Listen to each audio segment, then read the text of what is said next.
What's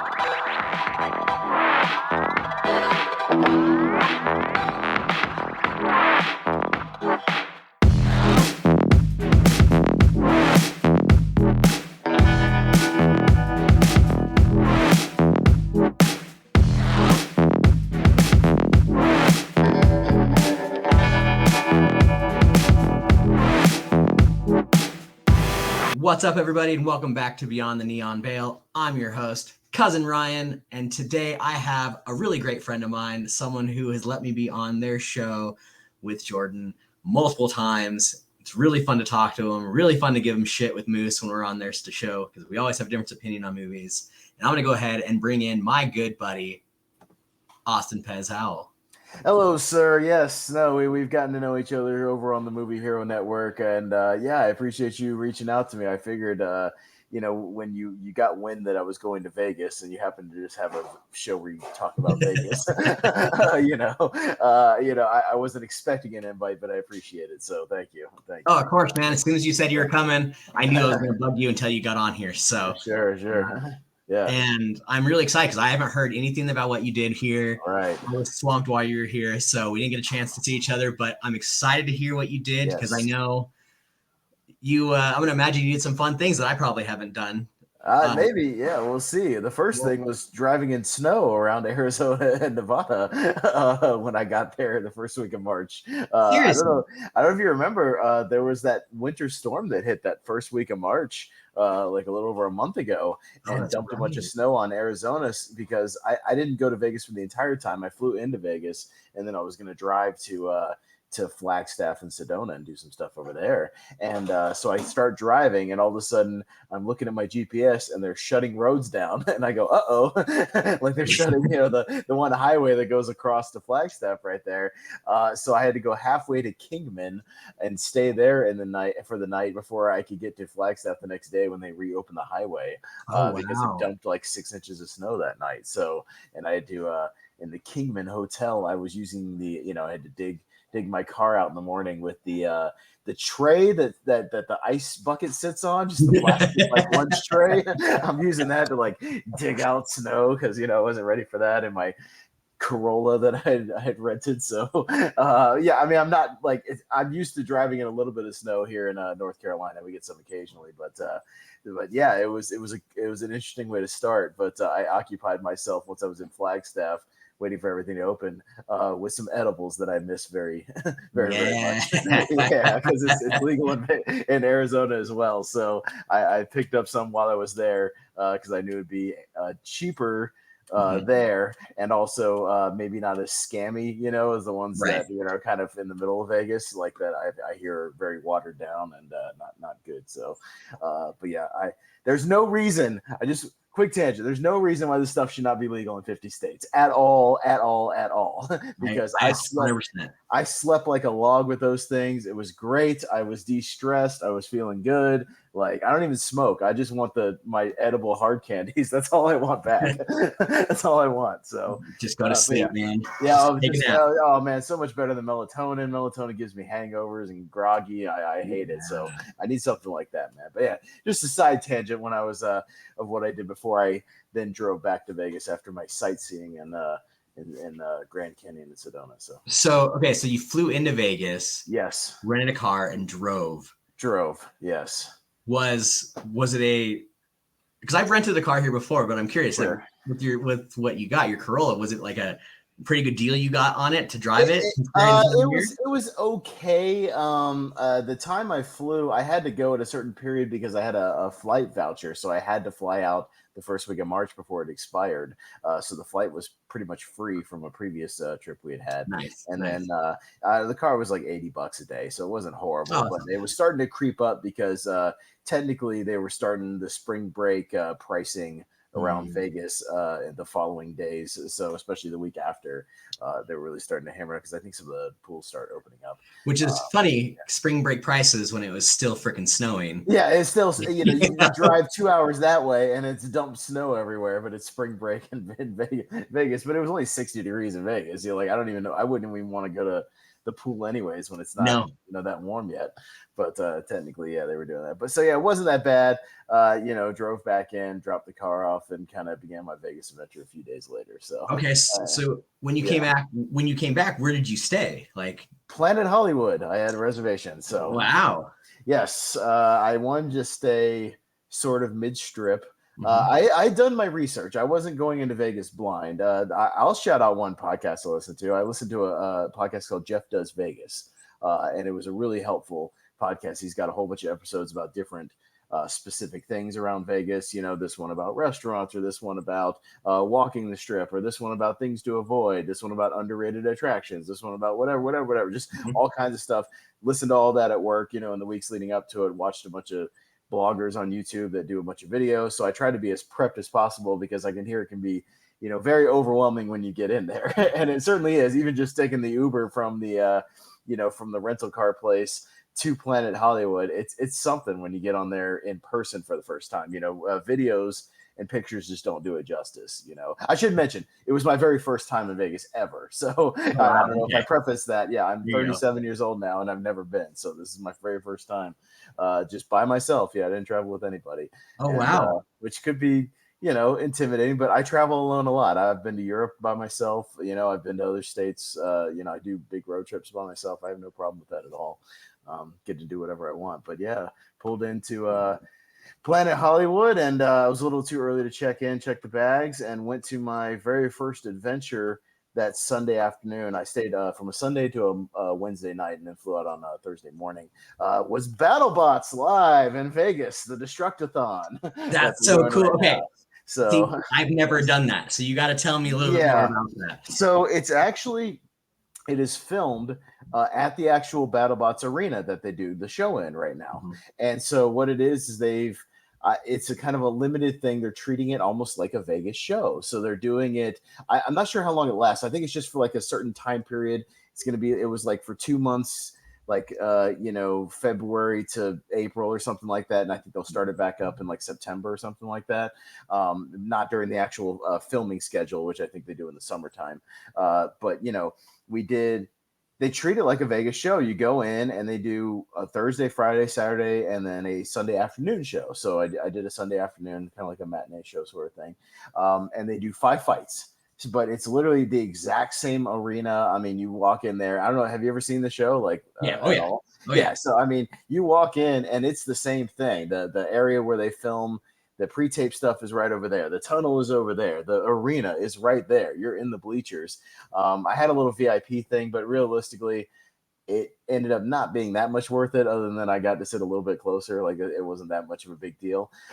But Bill Dwyer, he's a stand-up comic who used to host the old Comedy Central run back in the early 2000s. If you remember, it used to be on Comedy Central back in the day, and then they brought it back.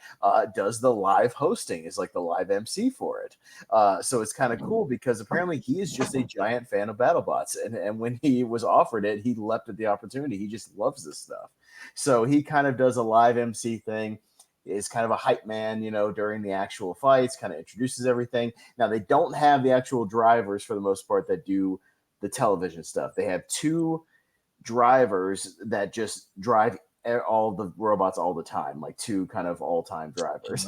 So yeah, but they have like this sort of hype team for each robot that comes out. They're like performers, like characters that will come out in the costumes and like hype up their robot, but they're not actually the ones driving.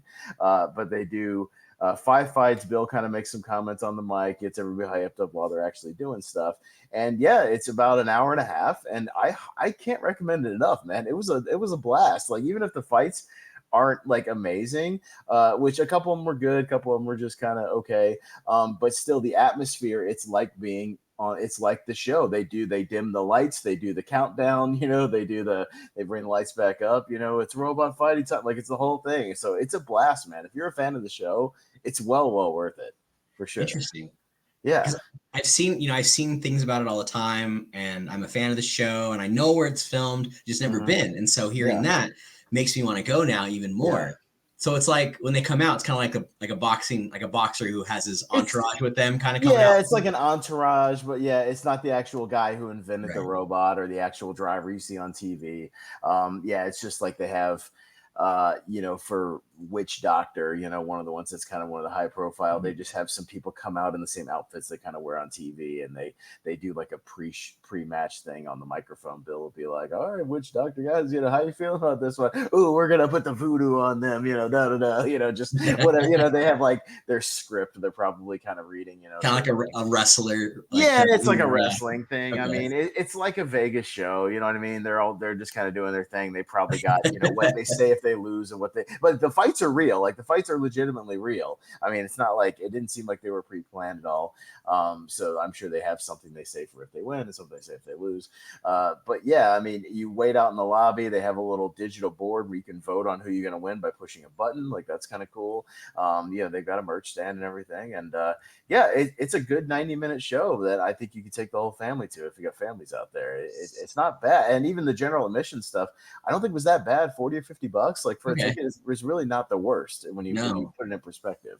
Really, especially if you're a fan of the show and you're here. I mean, you might as well. I've heard that there were fans who live out there that have been going to like every single one of them, and they have a lot of them. A lot.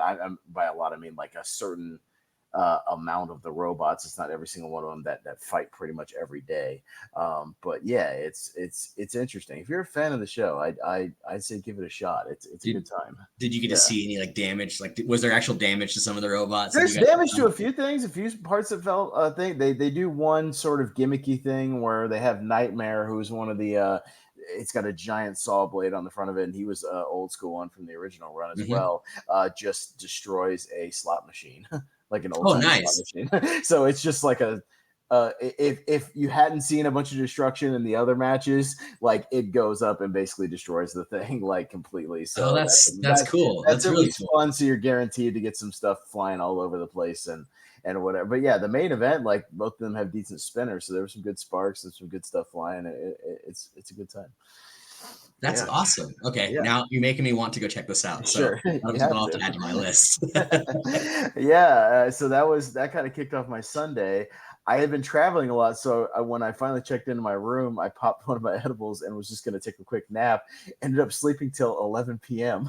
So but it was fine. You know why? Because it's Vegas. So I just went downstairs because everything's still hopping. It's 11 o'clock, and that's the great thing about Vegas. You can just step out on the strip, everything's still going.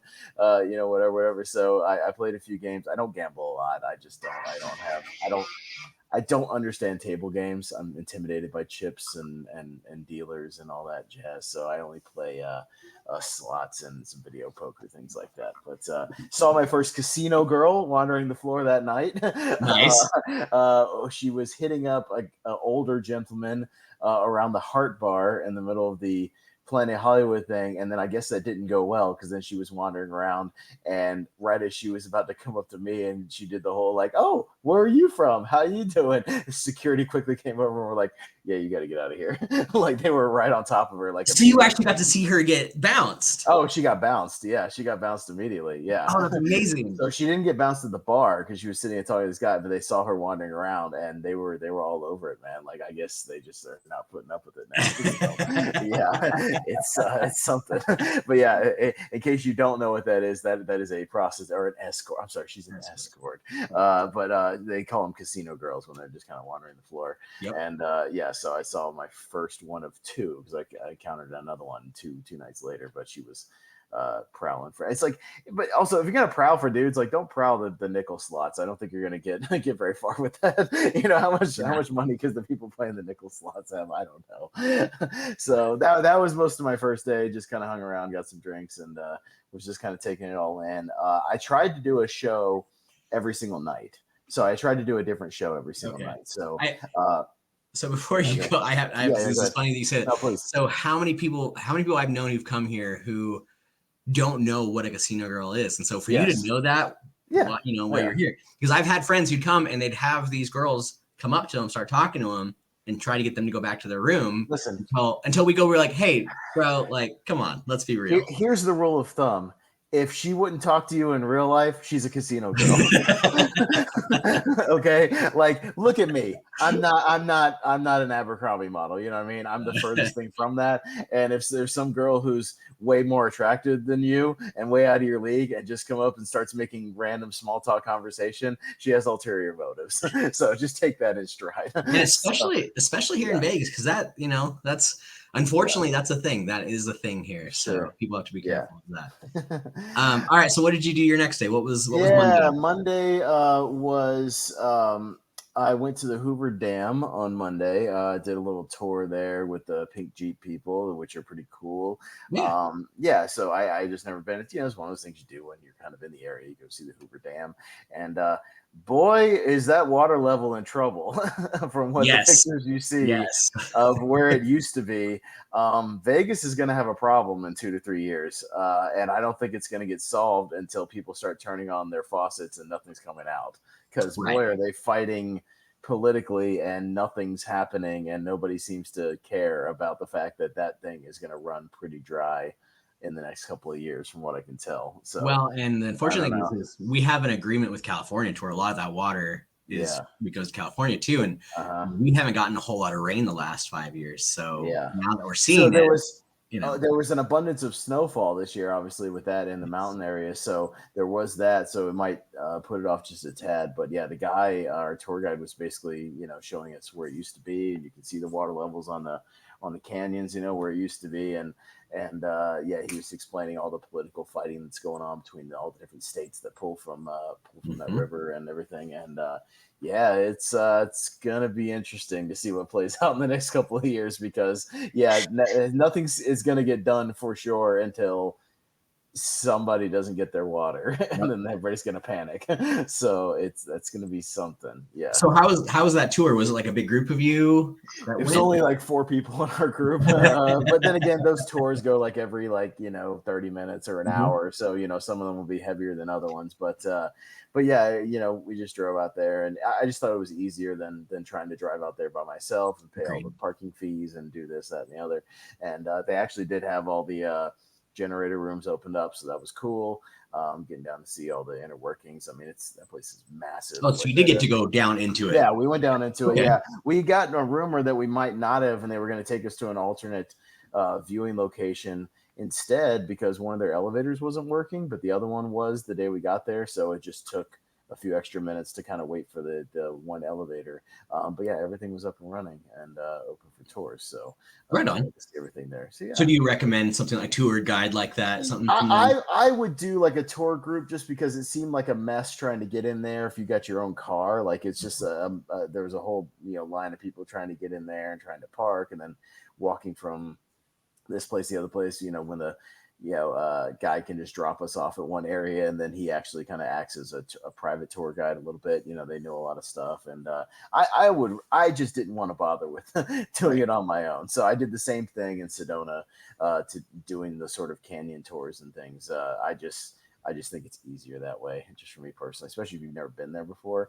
I would recommend, yeah, especially yeah. I use Pink Jeep tours, and they were pretty good. So it was like what from where they grabbed you to the Hoover to the dam is probably 45 minutes 40, to an hour. 45 minutes, yeah, and they'll actually pick you up at the hotel though. It's pretty cool. They'll Okay, give you cool. they'll swing around. You just tell them what hotel you're at, and they'll do like a little run, pick up everybody that's on the tour, and then just take you there and then drop you back off. So very, Oh, very nice. convenient. Okay, Yeah, that very makes it a lot easier then. way, way easier. Yeah, Wow. just less hassle. Yeah, just booking with them. So So that was during the day. that was during the day. That was a good chunk of my afternoon. Um, uh, I didn't get a chance to try as many restaurants as I wanted to, but I did go to a place right outside of Plain Hollywood called Nacho Daddy that I can recommend. Did you go? Have you been Okay. there? Oh, Yeah, dude. Okay, so I yeah, talk about it on almost every single episode I've done. yeah, yeah, It's my yeah. gamer tag now. Nacho Daddy is Okay, my gamer tag. nice. Um, Nice. I love it. What did you get? What did you get there? I got the surf and turf nachos. Yes. Yes. Which so all I did was I asked the bartender at the bar, I said, okay, it's my first time here. Which ones do you recommend? So she gave me like two or three of them that she loves. So I said, okay, surf and turf nachos sounds pretty awesome. Yeah, steak and shrimp nachos. And yeah, they were pretty amazing. They were great. Yes, they were. Yeah, they were excellent. It was, and it's a mount like it, they're like $23 or whatever, $25, but it's a mountain of food. Like Oh yeah. it is more than enough food. Like, you know, Oh, for really you don't sure. need anything else, but it's worth it. That place was excellent. Yeah, I very much enjoyed that. See, everyone, I'm not the only one that talks about Nacho Nacho Daddy Daddy. rules. Yeah, I'll go back and try another one next time I'm there. But It's my yeah. favorite, man. Oh yeah, that was great. And so my show of the Monday night evening was Carrot Top over in Luxor. Nice. Because Okay. you got to go see Carrot Top. You Yes, know, you do. and I've heard nothing but good things that he puts on an excellent show. So you know, I also, it was my first chance walking around Luxor because I wanted to hit a couple of different shows, you know, in different locations, also just to walk through, you know, those different casinos. Luxor is interesting, man. It's like Yes. you walk around in that main area, you know, the main floor, and it's like it's so dark and like just you know the little spotlights that are everywhere and I don't understand still. I didn't get to ride them, but I don't understand how the elevators work when they're going up like Yeah. this or how the rooms work. I don't understand how that process works. But yeah, it's very smoky. It's I mean, don't get me wrong, Planet Hollywood on the casino floor is very or not as smoky like actual smoke, but it smells like it. Mhm. But Luxor just has that vibe to it as well. Yeah, where it's just very like old school smoky casino. But yeah, but Carrot Top was great, man. I recommend it, man. He knows how to put on a show. He's got the thing down. He still looks like he enjoys what he does. Yep. So that's important to me because I'll get to another performer that you can tell enjoys what he does as opposed to what I've heard about another performer that I'll talk about in a minute. And like it's more of like he does the prop thing. You know, he's got the you know his stage laid out and the props kind of laid out, and you can tell he has kind of a routine that he moves from one area to another, does this, that, and the other. But it's also like a multimedia thing because he's got a screen, so he'll Mhm. play like quick little video clip things or have sound effects, you know, little music cues, and like, but it's a lot of fun, man. Like I recommend the show. I got a you know discounted ticket for like you know $40 or something like that, which is not Yeah. again not bad for what it is, and it's a smaller ish theater. I think what 250 people, something like that is Something about like what it that. feels Yeah. like. Feels like about 250. But yeah, I recommend Carrot Top, man. He's funny. He puts on a good show, and it's not just corny funny. Like he's funny. Like he's got it down, man. He's entertaining. So It's I've heard from reliable. people. I've seen it before, and I never Yeah. thought of it this way. But I gotta ask: did you feel like the younger crowd might not get some of his jokes because they're things that don't Um, exist really anymore? Or it's no. I think it'd be okay. It might depend on how young you are. I'm 37, so if you make any kind of like Gen X boomer humor, I'll get it, you Mhm. know, like or any references to that type of stuff, I'll get it. I'm old enough. But you know, I didn't feel like it was like outdated or anything like that. Okay. I think he tries to keep it fairly up to date as far as what he's talking about and things like that. So I know he's because I listened with an interview with him recently too, and he talks about how he's always trying to at least do fresh material, you know, Yeah. here and there, comment on some things that are going on.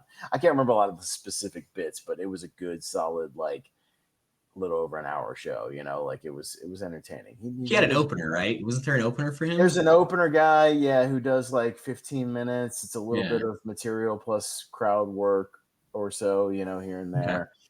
Yeah, so it's maybe 90 minutes overall, something like that. Right But on. Which, good bang for your buck, though. You yeah, know, like yeah, I was fine with that. But yeah, I like. Okay, cool. I'm a huge fan of that, and like getting to that theater. I mean, you're walking by some of the other exhibits, some good restaurants up that way too. But yeah. I didn't go to like the bodies exhibit or the yeah, Titanic exhibit because the Titanic thing is corny because every tourist town has the Titanic exhibit, which none of Mhm. it's real. It's all fake, by the way. If you didn't Right. know that, like it's all replicas. Like they'll tell you it's real, but it's not. Because we have the same thing on iDrive in Orlando that I've been to.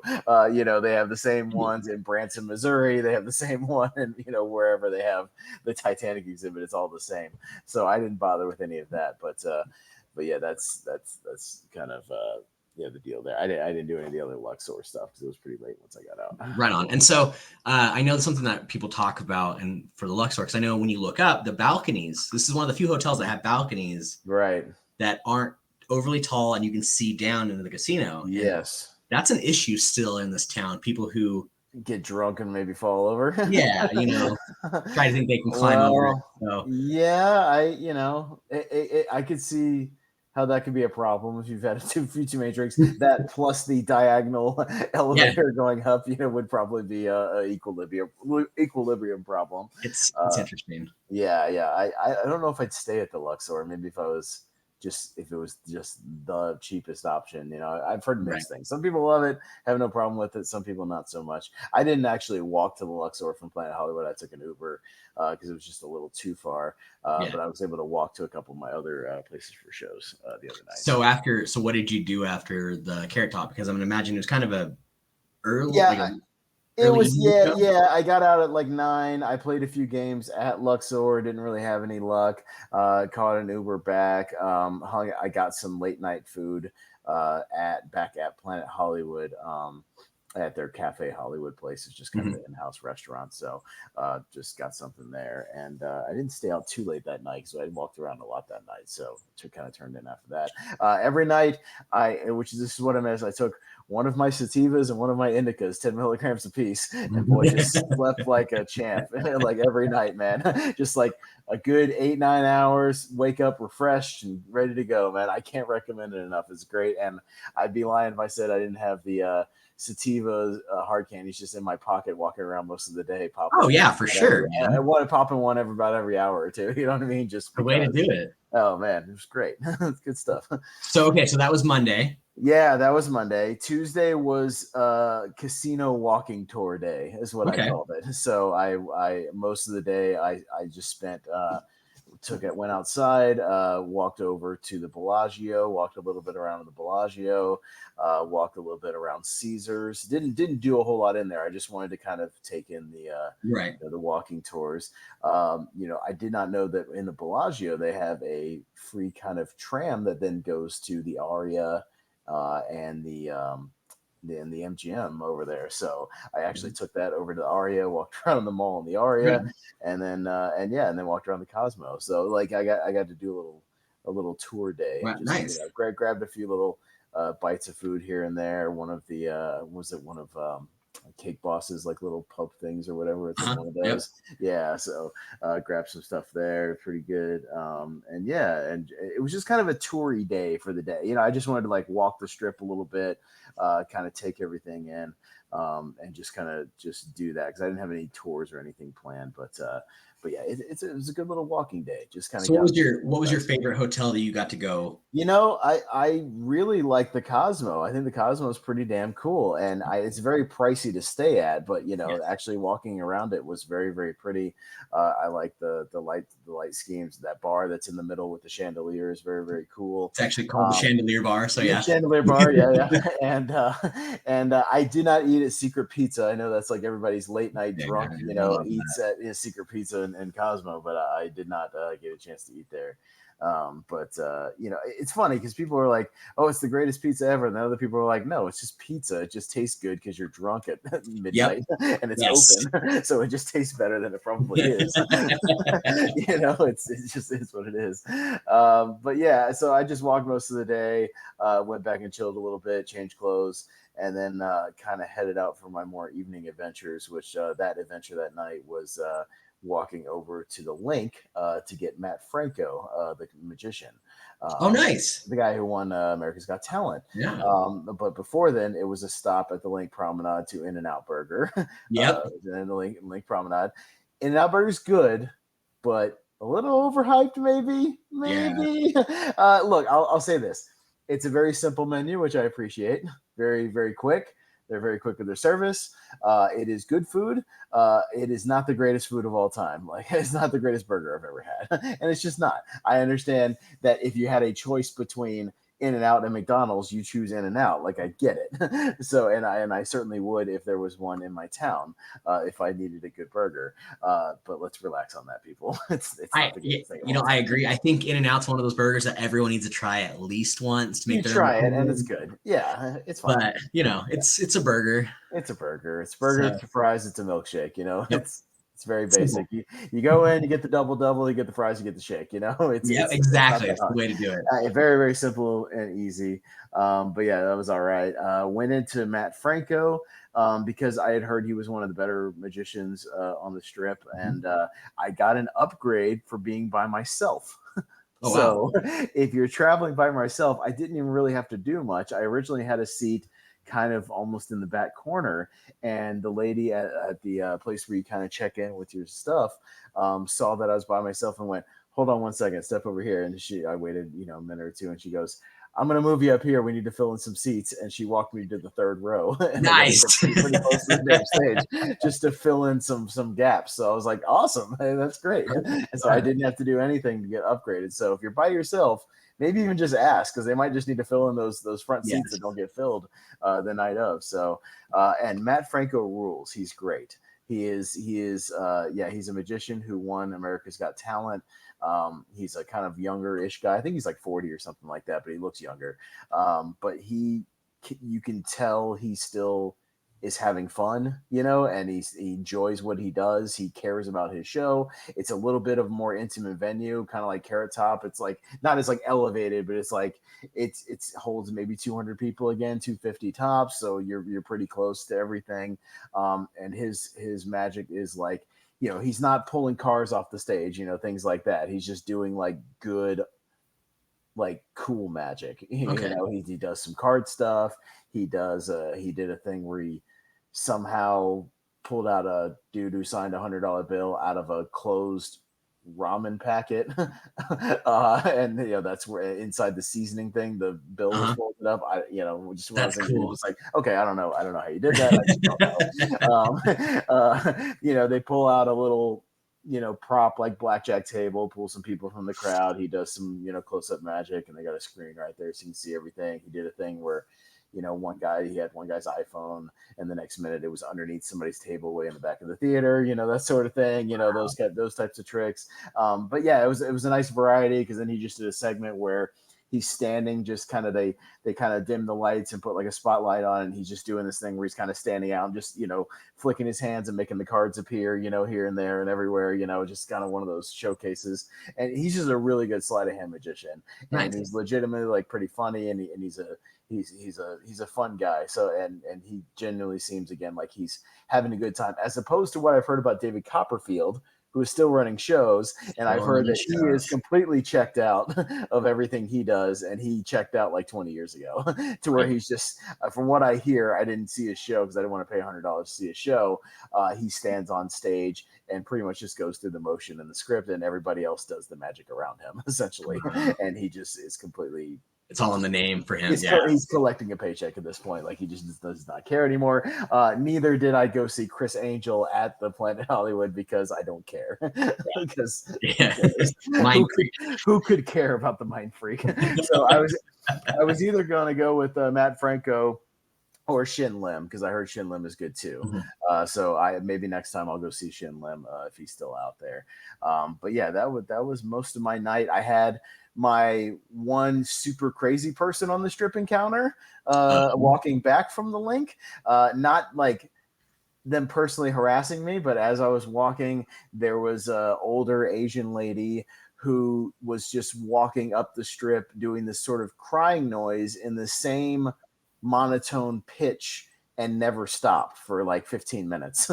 Like the same pitch, the same Oh wow. cry. I don't know what was wrong with her, but just imagine she's walking up and down the strip just going, uh, uh.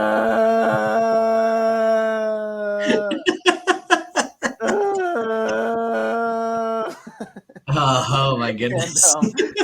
I'm like 20 feet behind her, just walking, just listening to this, and I'm just stunned because I don't know when she's taking breaths, because she did this straight for like 15 minutes. I don't know when she was stopping to take a breath.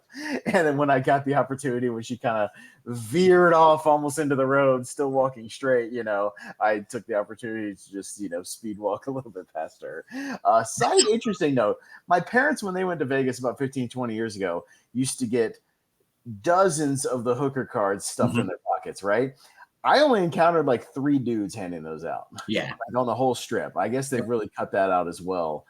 maybe post-COVID or something like Well, that. so it was pre-COVID, and so Yeah. this is what you're talking about. They'd have a line of people who would have those cards, slapping them on their hands. But because of the mess that they made, because people would take them and then drop them, they outlawed it. Like they really cracked down. So yeah, I had kind of like 3 dudes, but they weren't like as pushy. You know what I mean? Like they were kind of like sort of like hand, but like, you know, you could easily I just kept my hands in my pockets the whole time when I'm walking. You know, it's the same with the you know, I knew all the gimmicks. You know, you got the showgirl girls walking around. It's like, oh, this guy looks like he's ready to take a picture. No, I'm good, thank you, have a good day.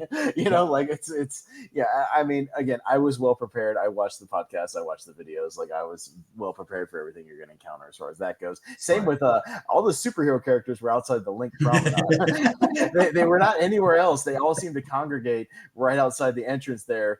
Deadpool and Spider-Man and Hulk and all of them were outside the entrance right there. So I didn't see them anywhere else for some reason. They were all just kind of have a little group thing going there. It's kind of been their spot lately for sure. Yeah. I mean, it makes sense. That promenade's pretty busy with like younger people, so that makes sense. But that was most of my Tuesday. So my Wednesday during the day, and let me try to remind myself what I was doing. What did I do during the day on Wednesday? I don't remember. It all blends together. Edibles. Maybe I was doing too many edibles. I know I'm missing something. What am I missing? I don't know. Anyways, I'll remember in a minute. I'll jump to the show I saw Wednesday night. A side note: the Miracle Mall is very confusing to walk around. Anyways, yes. Boy, did I get lost like twice trying to exit the Miracle Mall, which is connected to Planet Hollywood. My God, that place is. There's only like 3 exits of the entire thing. Oh, okay. I know what I did on Wednesday. I just didn't write it down. Okay, that was the day I did the attraction tour. Okay, so I got it. Okay. All right, so I hit 3 attractions that were off strip. So I started with the Atomic Testing Museum. Which I heard good things about. So, and I heard that it was kind of an underrated, cool little museum. So I started there, and that place is pretty cool. Like, it's not a huge museum; you can get through it in about an hour.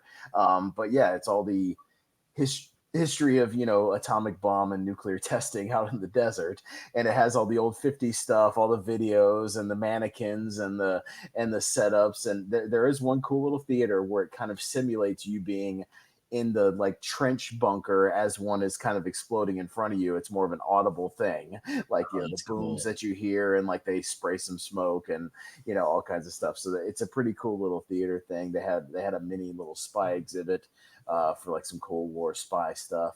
But yeah, if you're interested in that sort of thing, I think you dig it. If you're not, you probably won't dig it. Where off the strip was that? It was kind of like you had to go. It seemed like it was over off near like east of the Venetian is what it seemed like. Okay. But kind of like if you were looking down at the strip from like a map or something, kind of the northeast corner or something. Okay. Like I think I know what you're talking about. Yeah. I couldn't tell you exactly because you know, I just took an Uber there, but right.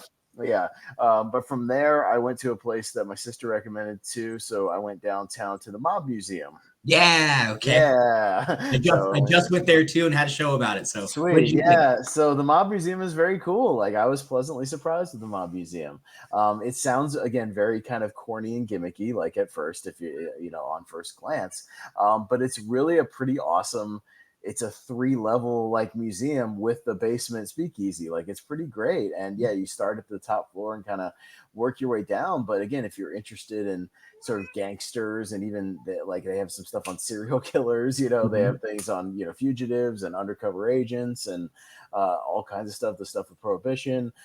It's really pretty awesome. I did 2 of the little add-ons you could do, which is the DNA Forensic Center sort of exhibit, where you're just kind of doing, you know, learning about fingerprints and blood testing and ballistic stuff, you know, things like that. And you have another thing where they have like a digital sort of autopsy thing, and you're trying to identify the stuff on the body. And the one I did was basically wasn't in one plain, thing, but it was alluding to you're examining Joe Pesci after he got beat up in the cornfield in Casino.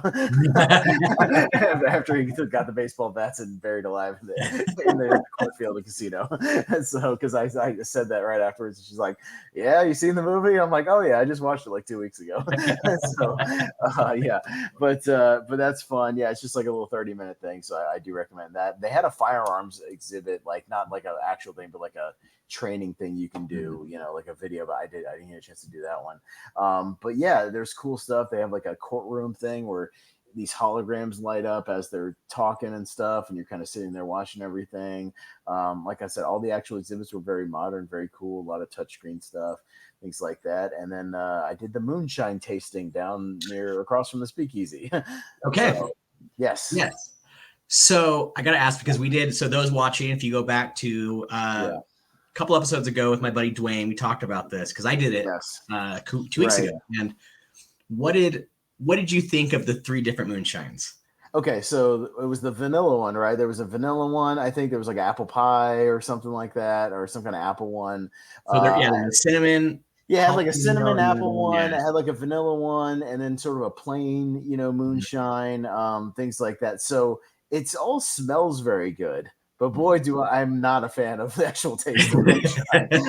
Because even they give you like it literally looks like the cups. Oh, there you go. So yeah, the cups that they give you look like the cups that if you went to like a Catholic mass and you were doing like the blood of Christ. Because it's about how small they are. Like those they probably order from the same place all the time. That's hilarious. But yeah, they smell pretty good. But then you taste it and it's like it just zaps your throat with heat. You know what I mean? Like immediately.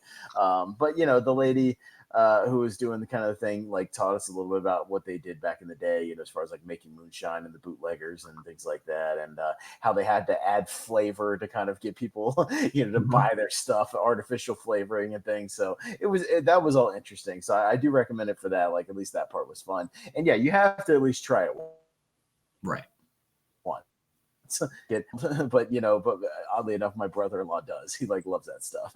I don't get it, but I love moonshine, so for me it was perfect. Sure, I if it's your thing, have at it. But yeah, and then you go across and they have like the famous Speakeasy down in the basement. The Speakeasy's cool too. Yeah, they serve all kinds of wacky drinks and like crazy glasses and these little sort of appetizer things and little boats and cars. They all kinds of goofy stuff in there. So did you get to try anything at the underground? I didn't try anything at the Speakeasy. No, I didn't actually try anything, but I walked around and saw a couple of people drinking stuff. But I wasn't really in the mood for alcohol because I had to have a clear mind, Cousin Ryan, because I went after that immediately to the Saw escape room.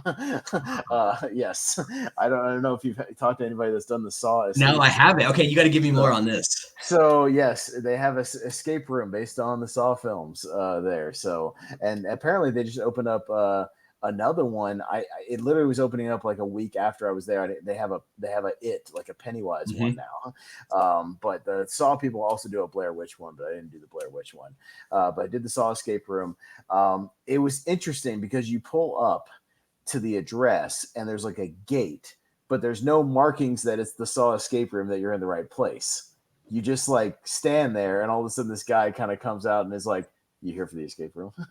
It's like, it's kind of shady and weird, but like, you're like, yeah. Am I going to come out of here? Yeah. And so they make it to like, you walk in and even the waiting area is set up like a butcher shop. Like it's got all this fake like butcher stuff and you kind of sign in, you sign your papers, whatever. And the setup is like, you're going to take a tour of this butcher facility. And so I was paired up with like 6 other people from like another group, and you start and you walk through kind of this one thing, and then your person kind of disappears, and you walk in and you kind of start the escape room, and it's several different rooms. Like you progress throughout the whole thing, and the whole thing is you have like 10 minutes for each room. So it's like in each one usually just has like a code on a door that you have to figure out, at some point. So some of the stuff is taken directly from the movies. I don't know how familiar you are with the Saw movies. Oh, I've seen them all. I love it. Okay. So the first one wasn't as much. It's just like you're kind of in a break room / locker room area, and you have to figure out the lockers, and you have to open up the right locker, and then it has a code on the inside of the locker, and then you input that and get out. So we did that one. It wasn't terribly difficult. You move into another one, and you're in like a processing room that kind of looks like the one in Saw 3 where they have the pigs on the hooks going across the conveyor belt. Yeah. So they have one of those, and there's like a freezer over here. So you're looking for different things in the freezer, and you got to crawl under the pig thing conveyor belt to find this, that, and the other. So, and then that's when you first encounter your actor, because there's a person that is with you the whole time that is like a kidnapped victim, but she's also giving you like the hints. Okay. So she has a thing where it's like if she thinks you're not kind of getting there, she's like, well, maybe we should try to like look over there, you know, like under the thing, you know, like that sort of thing. Like it's like, you know, some escape rooms have like text on a video or something, you know, where they'll help you out. The game master will help you out. This one literally has a girl who like is a victim. She's like pretending like she can't, you know, go anywhere. Or she's, you know, been kidnapped, but she's kind of giving you like the hints, you know, like to keep you moving. So even if you don't get the code, basically once the thing, you know, counts down, you just open the door anyways. Like you just go through. So, you know, you kind of failed that room and you just move on because we failed 2 of them. So, and we didn't get it. There's one that's directly out of Saw 5, which is where they have the pod little things on the sides and the jars on the ceiling. And like, and like there's that in the movie, like they're breaking the jars and trying to get like the keys and stuff, but you're not really doing that. You're just, they have letters on the jars, and then you're looking up, there's numbers up inside the pods, and there's Roman numerals on the outside, so it's a certain thing, and the thing says play the odds, so like you just input the odd numbers, you know, the whole thing, whatever. But it looks like the thing from Saw 5. There was another room that has these lasers. You got to match up these lasers and get some pieces to line these things up to get the door to open. That one I didn't immediately recognize anything from the movies with that, but the whole thing has the movie vibe. Like it's very steamy, and like there's always like steam and smoke machines, and you know, they have some light kind of music in the background from like the movies, like kind of egging you along. Like it's got the vibe of it. It's very, very well done. Like it's very, very detailed. The rooms are. I'll give them props for that. One of them has the Saw 2 like furnace thing that the guy had to crawl into. So it has one of those with like all these numbers all over the place, and you got to figure out which one's the right one, and then get another thing from another office. And then the final room that you get into is the bathroom. So you get into the bathroom from the original movie. And at one point in the Saw 2 room, your actor gets kidnapped by the pig person, but I was the only person who saw that. Because I was hanging back a little bit, and she like screams, and the pig guy is like grabbing her, and everybody else wasn't even paying attention. I was like, "Hey, our victim just got kidnapped again by Pigman." So, because when you go into the bathroom, she's got her foot chained to the wall. So, and then she's still kind of giving you the little hints, and you got like 10 minutes to figure out the bathroom, which we failed because like they have this one safe that you got to get this number out of that was literally, the girl told us afterwards, is like a safe from like the early 1900s, where you have to have these instructions where it's like you got to turn it this way and this way and this way. Yeah, so many times. Like it's not like a traditional like combination lock. It's like an old timey safe. And she said that's what kills most of the groups. Is it's not so much figuring out everything, it's trying to open the safe from 100 years ago. It's like it just doesn't work as much as so yeah, we failed the final bathroom. But yeah, I'll give them props. If you are a fan of these movies or escape rooms, I recommend the Saw escape room. It's pretty dope. Okay, so, cool. That sounds awesome. It sounds incredible. And it really, again, wasn't that expensive. I think it was like $40 or $50, and then you can do it. You can do a combo and do the Blair Witch thing for like $20 extra if you want to do the combo. So like you know, look out for that if you want to do the Blair Witch one. So how long did it take altogether to get through all of that? That whole thing was like an hour. I mean, it's like an hour escape room, and like I said, it's about 10 minutes in each room, something like that. That's perfect. That sounds amazing. Perfect. Yeah, most escape rooms are like an hour, so you do that. So headed back. Got ready because, you know, you're in Vegas, you got to go do Cirque du Soleil, right? So so I did Ka at MGM Grand, the Ka. Wow. So how many have you seen some of the Cirques, I guess? Like I've seen some of the Cirques. I have yet to see Ka. You haven't seen Ka? Okay. So Ka has like the weirdest mixed reviews on the internet. Like some people love it and some people just despise it. I don't know what it is. So I was like, you know what? I got to see it for myself because unlike all the other ones where it's like overwhelmingly positive, I don't care about the Beatles, so I didn't care about the Beatles one. The Michael Jackson one was not running the nights I was there, so that eliminated that option. So I went and see Ka. So like, and once again, I got upgraded at Ka because I was kind of near the back of the theater, and they moved me to the second row to fill in some gaps. Wow. So I got upgraded again as being a single person by myself. I got moved literally up to about the second row on the right hand side. So Ka is a giant theater. I mean, this theater is enormous, and the set is enormous. I mean, there's treehouse things all over the place. There's speakers in your seats that add to the music, which is pretty cool, and some of the sound effects and things. And there's kind of a more of a story to it. It's like this tribe that gets like displaced by this other tribe, and this people are on the run from like setting to setting. The main selling point is the stage itself is on a big mechanical arm, and the whole stage can spin and rotate and move back and forth and sideways like on this arm. So that adds to the actual acrobatics because there's some stuff that I love this show. I'll just say that right off the part. I thought it was awesome, especially on 20 milligrams of sativa. Yeah, for sure. So I highly recommend that.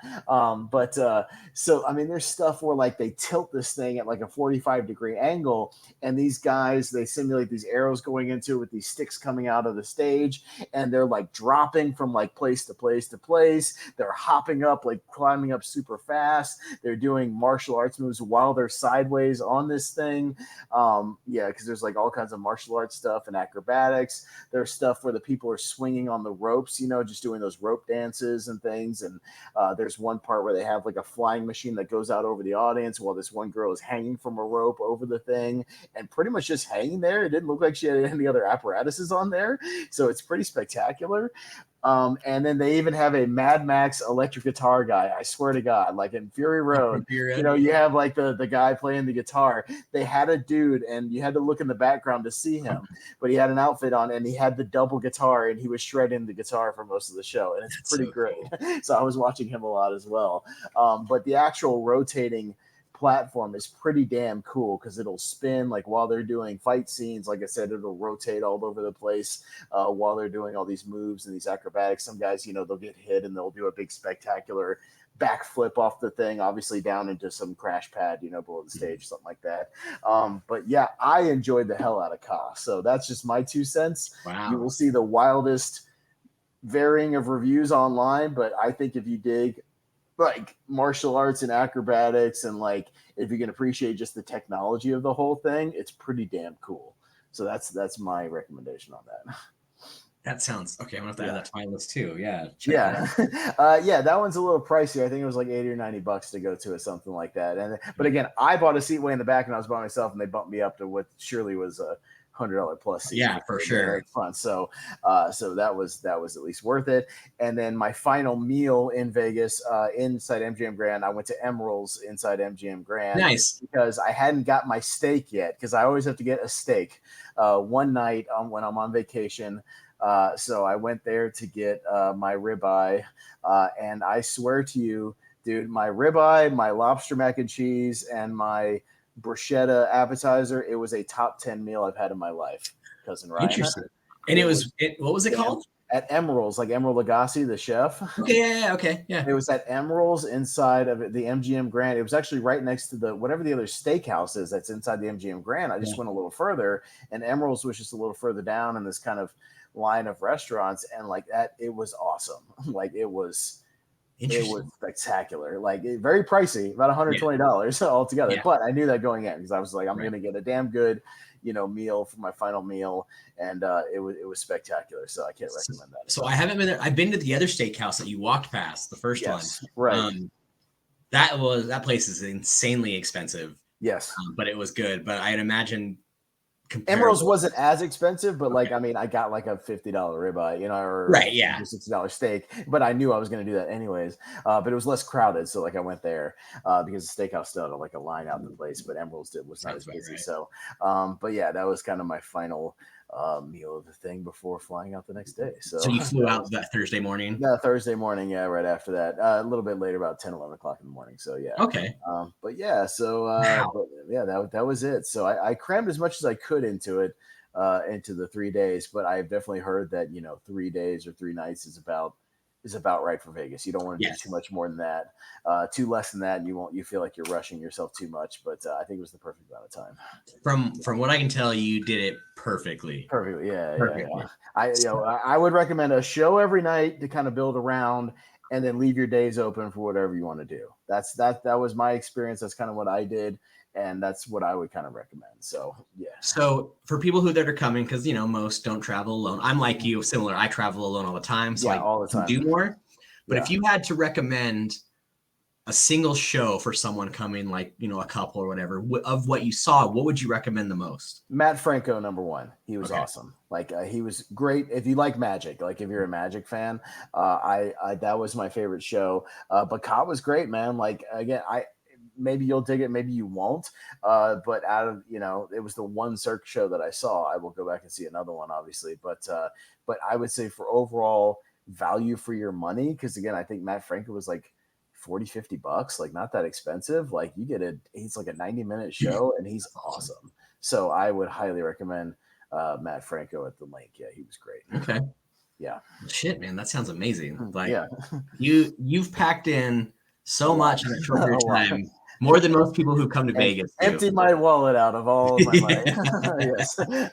But but my thing was I didn't gamble as much. I figure I'll do shows, I'll get food, do tours, I'll get something for my money, like rather than just gambling it all just away. You know what I mean? Like I wanted to do something and get a value for my money. Which I think a lot of people forget that. Yeah, I mean, you can gamble, but there's so much other stuff to do. There's so much other stuff to do. Yeah, I don't. It's not my bag. So yeah, and you could gamble anywhere in Vegas. So it's like I'd rather get out and do some stuff, And yeah, if you stay mid strip, which is what I did, you can walk to most of that stuff. Again, don't underestimate how far away it is, but if you're capable, like I was perfectly fine walking to both from Penn and Hollywood, walking to MGM Grand that way and Link that way. Like it was fine. Any further would have been pretty far, but like that wasn't that bad, under a mile. So where you were was exactly in the middle between those two. Right in the middle. Yeah, right across from Cosmo, right in the middle, right there. Right in the middle of those two. It's about 0.8 miles that way and about 0.8 miles the other way. So like it was perfect, not that far. Yeah, Luxor's a little further. Luxor's like 3 miles. So you don't want to walk that. But yeah, I recommend staying somewhere mid strip. Bring your walking shoes, do the thing. And yeah, if you want to get downtown, do some stuff, take an Uber, do some stuff. But yeah, overall, it's a good time, man. So when you walked around, did you guys see at Vegas at night? You got to see everything. Yeah, for sure. I actually had a decent view from my window too in Planet Hollywood. I could actually see Cosmo right out my window. I could see a little bit of the Bellagio. I caught a little bit of the Bellagio fountains coming back from the Link on one of the walkways where not everybody was standing. So I was able to pull off on one of the walkways and watch the Bellagio fountain thing on the way back. So that's awesome. They were playing Shania Twain during the fountain show. Okay. That's not the best one, but not the greatest song selection, but it is what it is. I would have preferred some other song, but My Heart Will Go On, probably. Sure, yeah. But yeah, I did get to see the lights and some of the nightlife and stuff like that. That's awesome. Yeah, sometimes like I said, that one night where I was just up at 11:30 or 12, just go out on the strip and just check it out. It's interesting, to see everything still booming, it's still moving. So and the amount of people that are still out there, a little less the time I went because it was just a little more off season, a little bit, not middle summer, things like that. But yeah, still a decent amount of people. But yeah, it was hopping, man. It was a good time. That's awesome, dude. Yeah. That's so fun. Okay, you did a lot of cool stuff. The BattleBots thing has me still like I'm gonna go make sure. BattleBots, I recommend it if you're a fan of the show. If you've checked it out, like I don't, because even if you don't get the greatest fights in the world, it's still a cool experience just to be in that arena, see everything up close. Hear it's way louder than you would imagine when you're in there. Like when they hit the sledge that comes down and the kill saws and stuff, they're way louder than you think they are. Like it's very, very loud. So yeah, they definitely, you don't get that on TV, but it's just cool just being there, being in that vibe, man. It's very awesome. Yeah. So, well, cool, man. Is there anything else about that trip that you want to throw out there? Things like you want to make sure that people who are watching take it away that, okay, this is something you recommend outside of. I definitely recommend, you need to do it at least once. I would say, I'm gonna go back. Like I'm one of those people. I know some people like they go once and they're good. You know what I mean? I'm not gonna go there all the time. Be one of those Right. people that goes every 3 months, to Vegas. Like I couldn't do that. But again, for me, give it a year and a half or 2 years, I'll probably go back. Maybe for my 40th or something, I'll go back and Nice. party out in Vegas for my 40th. Hell yeah, man. But that'd be fun. But yeah, I would say even if you're single or by yourself, you could still have a good time just solo traveling. Like you Oh, don't yeah. have to be in a group, you don't have to be with somebody else. There's plenty of things to do to keep you occupied. The people are pretty friendly. Most of the people I encountered were very cool, very friendly, always willing to like recommend stuff. Like, oh yeah, go do that, go do this. Whatever. The bartenders are all friendly, especially if you tip them well. They'll tell you whatever you want to, Right. whatever you want to know. You know what I mean? Like anything you want to know, they'll help you out. Yeah, keep some money in your pocket for tips and it'll keep everybody happy. Yeah, but it is expensive. I'll say that. So make sure you plan Yes. ahead for expenses. But, yeah. So for those of you watching, it is expensive, especially if you are someone who drinks. It can get really even more expensive. Yeah, because drinks can run, 15, $20. yeah, $5 to $10 for even just for a beer. A Yeah. little pricier for cocktails. Special drinks, things like that. There are places you can go where it's cheaper. You can get like PBRs or whatever if you just want to go real cheap. But yeah, just again, plan for that. Just know it's going to be pricey. It just is what it is. Well, and there are some hidden spots. There's a spot actually. You walked by on your way to the Link Promenade, and it's hidden. You wouldn't know it's there. It's called the Stage Door. It's over right behind the Cromwell. Okay. And it's a little dive bar that a lot of locals love and go to. And I was just there, and we got a bucket of beer for $6. Yeah. It's well, and there's that Ellis Island place is actually right next to the BattleBots Arena that has cheap stuff too during happy hour, things like that. And Ellis Island is amazing as well. Yeah. I didn't get a chance to go around Ellis Island, but it was literally right there if you go to the BattleBots place because I walked to BattleBots and yeah, it's right there. So isn't the BattleBots? It's on the backside of the promenade, Horseshoe. right? It's backside of it's almost like the backside of the Horseshoe or Bally's. It's kind of like on the back end of that, kind of sandwiched between the back of Bally's and the front of Ellis Island, kind of right in there. Okay, yeah. But yeah, and you can see, if you're standing in front of the entrance to BattleBots, the link, like the wheel or whatever they call that thing, is right there. Yeah. Okay, high roller. Yeah.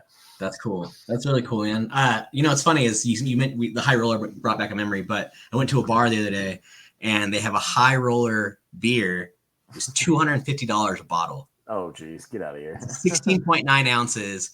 And it was made from like glacier water, 7 different type of hops, and beluga caviar. Oh, it's nonsense. I don't know if I'll ever pay that much for it. It sounds intriguing, but Yeah, but it's like, what are you going to get 5 friends and all chip in $50 and take a sip of it? Like, yeah, exactly. What are we doing? Yeah, $250. That's a couple of days work for me. Like, no way. Like, I'd rather go to a show, man. Shit. No, you could all get tickets to a show to go. You could go see the most expensive circus shows for that. Yeah. Yeah. Well, right on, man. Again, I really appreciate you coming on and telling us that. I learned a lot of stuff that I want to go do now. Nice. So, right. But before we go, this is, I want you to pitch because, again, you did a lot of things for me coming up. So this is your chance to pitch what you guys do. Oh, okay. Yeah, no. Check me out over on the Movie Hero Network. Cousin Ryan and Moose and Benny Hamlin, a bunch of those guys that are all associated have all been on over there. We've had you guys on for tournament fights. We do tier ranker fights. We do podcast league now. We do Lonely Marks Wrestling podcast. We do trivia, seen and heard trivia, which is a new thing that Moose has been doing with us too a couple of times. Yeah, we do some drafts over on the podcast every now and then. Just all kinds of stuff like long form movie content. We have a good time over there. If you just want something to listen to, put it on the background. That's probably the best way to do it. Just go over, check it out. It's literally just type in Movie Hero. It used to be just called Movie Hero, and if you type that in, you just get Jet Li Hero. Yep. So we officially changed it a while back to Movie Hero Network. So now if you type in Movie Hero Network, you can get it now, no problem. So right on. So down in the subscription, or in the description, I'm going to put link you guys to it, Movie Hero, and you, and all the great things you guys do. It's always a fun time. Thank you, man. No, and obviously we've had you guys on plenty of times, and we'll plenty in the future, man. Thanks for having me. I appreciate it. Thanks again, everyone, for joining us tonight. I'm your host, Cousin Ryan, and this is my great friend Pez, and we will see you guys next time on Beyond the Neon Veil. Before I forget, remember to like, click, and subscribe, or as Benny says, fuck off. We'll see you all later. Peace out.